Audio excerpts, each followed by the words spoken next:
Hi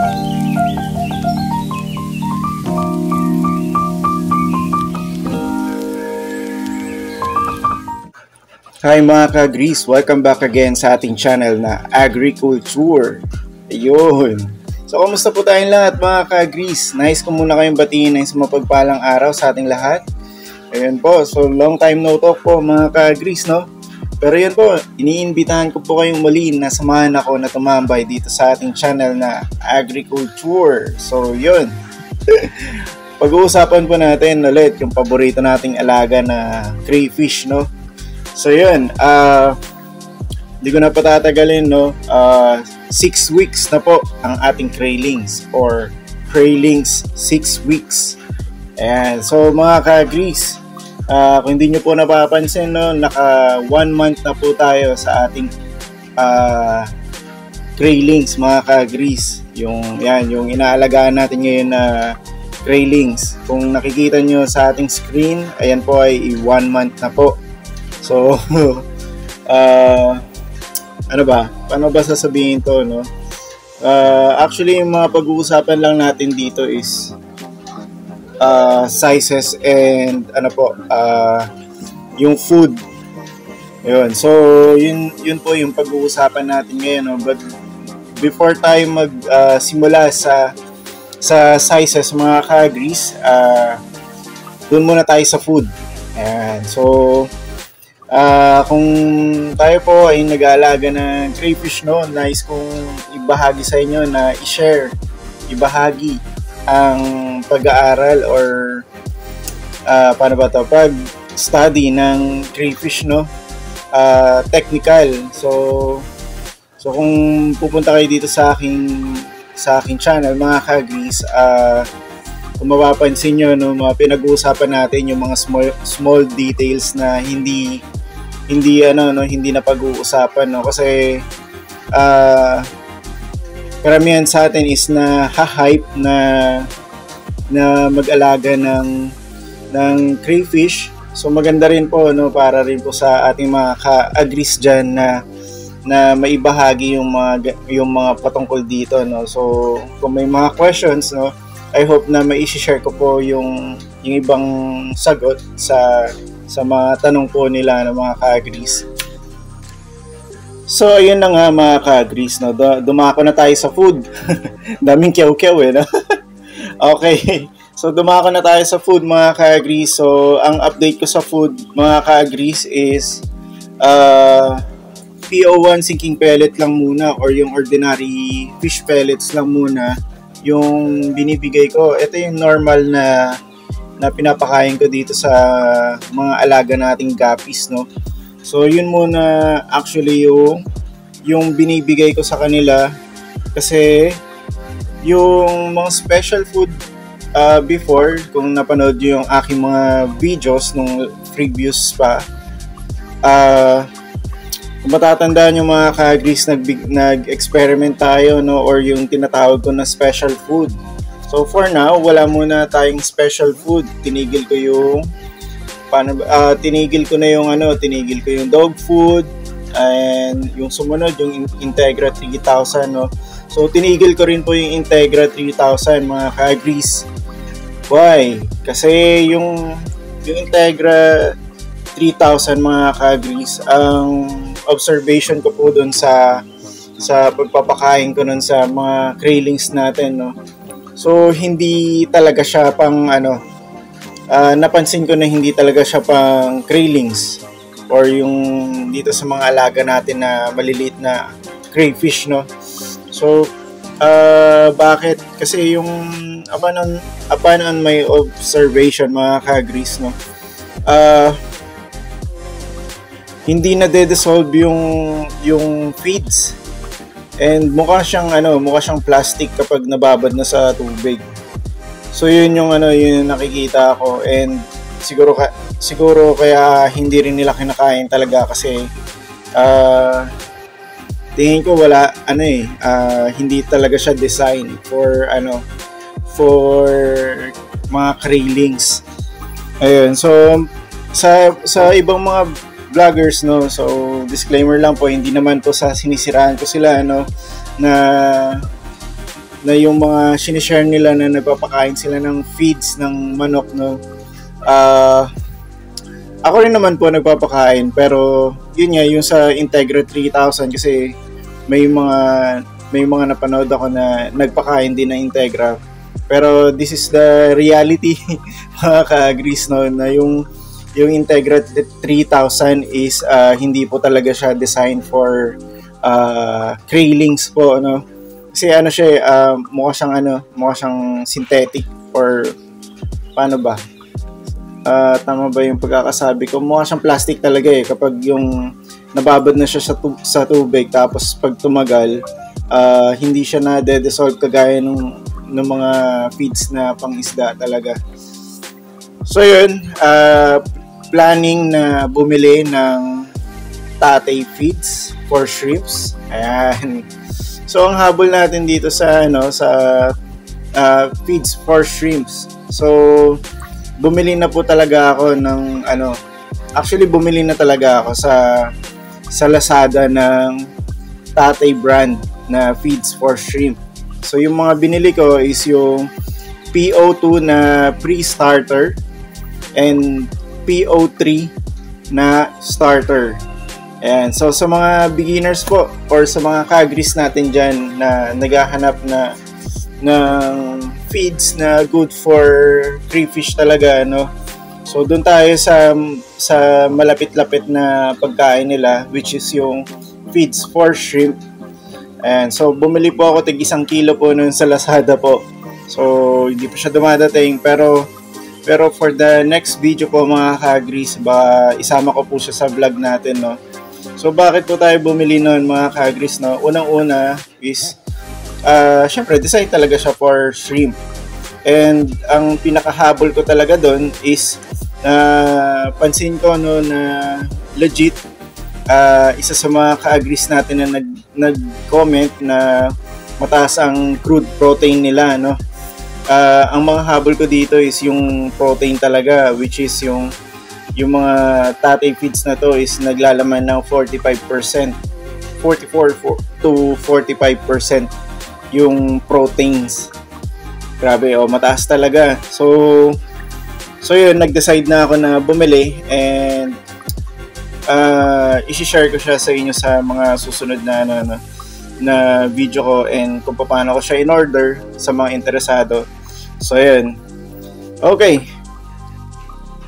So yun, pag-usapan na natin yung sa size, mga ka-agrees, no, kasi 1 month na, no. So medyo matunog yung sizes sa comments, no. So yun, mga ka-agrees, so ito na yung mga hinihintay yung pag-usapan natin, yung sizes, no.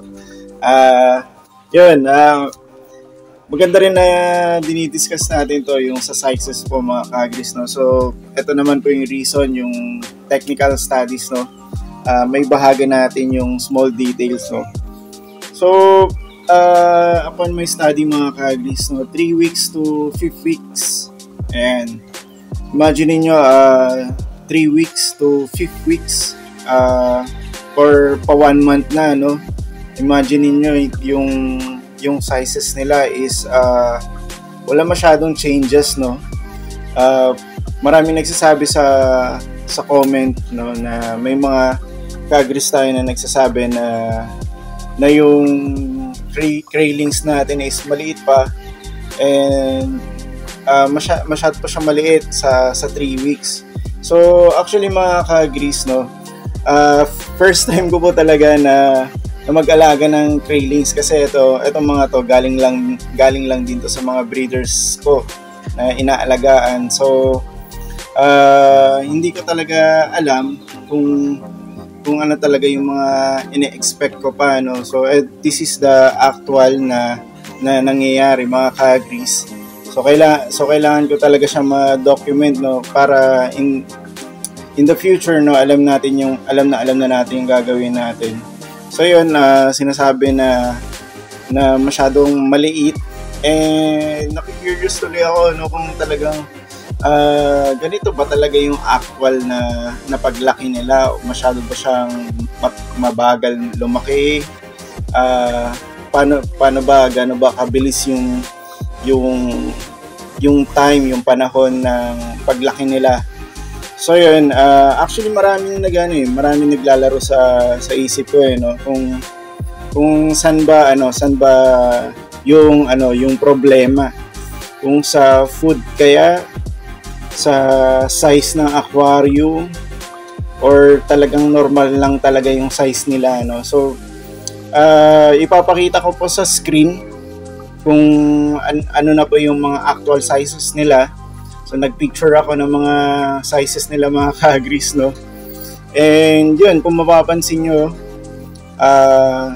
talagang kahit ako actually naliliitan kasi yung karamihan talagang mali talaga and talagang payat no. So I think din talaga may problema rin sa pagkain. So tingin ko wala rin sila masyadong nakukuhang sustansya no dun sa mga pinapakain ko na feed. So ayun, syempre nag-experiment lang din tayo ng mga ka-agris no. So yun, kaya naisip ko na bumili ng pang shrimp na talaga no. So ayun, iniisip ko rin na magbigay ng mga treats like yung patay na isda, yan, mga ganyan. So since meron naman na tayong scrap na guppies or yung chops, pag may namamatay na guppies na chops, actually rekta na yun sa kanila pag lumubog na yun, kakainin na nila yun. So yun, pero sa mga natin dyan, sa mga ka-agris natin dyan na beginners, pwede rin po kayong bumili sa palengke no, ng mga maliliit na isda no, na pwede nyo ipakain dito. Kinakain po nila talaga yon. And gustong-gusto nga nila yung mga meat no, o yung mga dito, patay na isda. Ayun, so matatakaw sila pagdating sa mga ganung pagkain. Ayun, so pagdating sa sizes, wala po talaga masyadong pinagbago. Or gumamit ako ng measuring tape. Meron naman umabot ng mga 0.6, 1 inch. Yan, meron naman, kaso di ko lang alam sa sa taba nila no, or hindi ko alam kung ano yung actual na itsura nila kapag pagdating na talaga ng 1 month. So yun mga ka-agris, please comment down below po ano po yung naging reaction nyo po dito sa ating videos po or napag-usapan po no. And share nyo naman po kung ano po yung mga naging experience nyo sa pag-aalaga na Kraylings pagdating ng 1 month no. Ayun. So additional tips lang po mga ka-agris no, sa pag-aalaga ng Kraylings. Huwag nyo po silang masyadong ilagay lahat dun sa isang tank, lalo na kung maliit lang yung tank natin no. Kasi legit na talagang kung sino yung mga maliliit, talagang kakainin nila and kawawa rin yung mga nagmo-molt. So i-separate nyo lang ng mga tank yung mga Kraylings natin no, lalo na kung sobrang dami, para maiwasan yung mabawasan yung mga alaga natin. So yun, sa mga ka-agris natin dyan na nag-aalaga ng Kraylings no, kung masyado na marami, hindi rin advisable na nandun lang lahat sila sa isang tank no, kung lalo na kung maliit talaga. And additional tips ulit mga ka-agris no, kung may napapansin kayo or nakikita kayo sa mga alaga nyong Kraylings na mas maliit compared dun sa ibang Kraylings nyo, no, mas i-prioritize nyo na i-separate sila sa ibang aquarium para makahabol sila ng sizes dun sa mga kabatch nila no. Ayan, so ito kasing mga to ito yung mga Kraylings na hindi masyadong nakakakain or nabubuli ng ibang kasama nila na Kraylings. Ayan, so maganda rin na mas i-prioritize nyo na i-separate yun mga ka-agris para makasabay sila sa paglaki ng iba nilang kasama no, na Kraylings. Ayun. So dito na po nagtatapos ang ating videos mga ka-agris. Pero bago po ang lahat, nice ko muna kayong pasalamatan and thank you so much po sa pagtambay at pagsama dito sa aking channel na Agriculture. Maraming salamat po at nagka-interesado po kayo na mag-take time sa aking channel po, ano. And also, wini-welcome ko po yung mga new subscribers po natin. Ayun po. Ayun. So maraming salamat po sa mga nag-subscribe. Thank you so much sa mga new ka-agris natin dito sa ating channel. So welcome po tayo and ayun po, ang purpose po ng channel na to is para pag-usapan po yung mga iba pang details, no, kung may mga katanungan po, no. And ayun po, mag-comment down below lang po kayo and kung may mga questions po kayo, sige po, itatry po natin na sagutin po yan mga ka-agris, no. And yun, maraming salamat po muli sa inyong lahat mga ka-agris. Maraming salamat din po sa mga nag-share ng knowledge, no, about sa kanilang pag-aalaga sa mga crayfish nila, no. So thank you so much po sa mga ideas po, sa mga tips. And so sobrang na-appreciate ko po yung mga comments nyo po mga ka-agris, no. And yun, sa mga nagre-request po ng mga ka-agris natin dyan kung paano po magpakain, no, kung paano po yung yung hindi ma-overfeed yung mga alaga natin, no. So sa next vlog po, sige po, pagbibigyan po natin kayo mga ka-agris. So ayan, maraming salamat po sa suggestion po, no. Yun po. So request lang din po kung ano pa yung mga gusto nyo pong pag-usapan po mga ka-agris. At susubukan po natin yan na pag-aralan, no. Yan, or i-research. Yan. So muli, maraming salamat po sa inyo mga ka-agris. It's time na po. Kita-kits po next time, no. Bumabagyo po ngayon, mag-ingat po tayo palagi and lagi pong magdala ng mga training gears po natin dyan. Kapote, boots, payong. Basta mag-ingat po kayo palagi mga ka-agris and bawal po magkasakit. So minom po kayo palagi ng vitamins po. So kita-kits po next time mga ka-agris. Bye-bye po and God bless po sa ating lahat. Thank you. Bye-bye.